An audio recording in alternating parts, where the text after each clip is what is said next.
আলাইকুম রহমতুল্লাহি ওয়া বারাকাতু। আমি আজকে রেসিপি করব, ডিমের রেসিপি। তো প্রথমে আগে শুকনো মরিচ নিব, তারপর ওটাকে ভালো করে তেলে নিব। তারপর হয়ে গেলে তারপর কি করব, প্রথমে ওটাকে ক্রাশ করে নিব। তারপর হয়ে গেলে সবজিগুলোকে কেটে নিব। আবার সেটা তো আমরা কি করব, শসাগুলোকে কুচি কুচি করে কেটে নিব। তারপর কি করব, কড়াইতে দিয়ে তারপর কি করব যে তেলে নিব। তারপর হয়ে গেলে শসা, পেঁয়াজ এগুলোকে এগুলো সম্পদ দেখার জন্য কুচি কুচি করে কেটে নিব।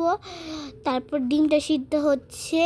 তারপর এখানে কি জানি বলে, শসা, লবণ, শসা যা যা আছে সব দিয়ে তারপর আমরা কি জানি কি ওটা, তারপর ওটাকে কি জানি বলে কাসন, তারপর কেতু সস, টমেটো সস, তারপর লবণ, শুকনো মরিচের গুঁড়া দিয়ে তারপর ওটাকে ভালো করে মেখে নিব।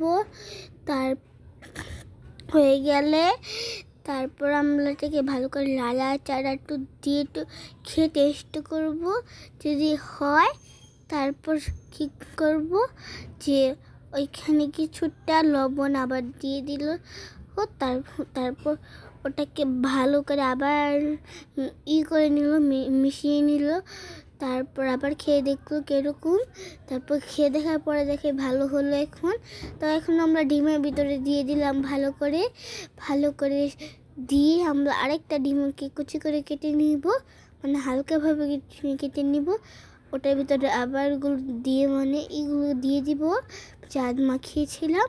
তো ওগুলো এখন দেওয়ার শেষে এখন ওগুলোকে দেখাবো। এখন আমি খাবো একটুখানি। কত বড় করে হাঁটা করে খাচ্ছি আমি। অনেক টেস্ট, অনেক মজা ছিল এটা। আপনারা যদি কেউ বানাতে চান অবশ্যই আমাদের কমেন্টে লিখ করে দেখে যাবেন। আমার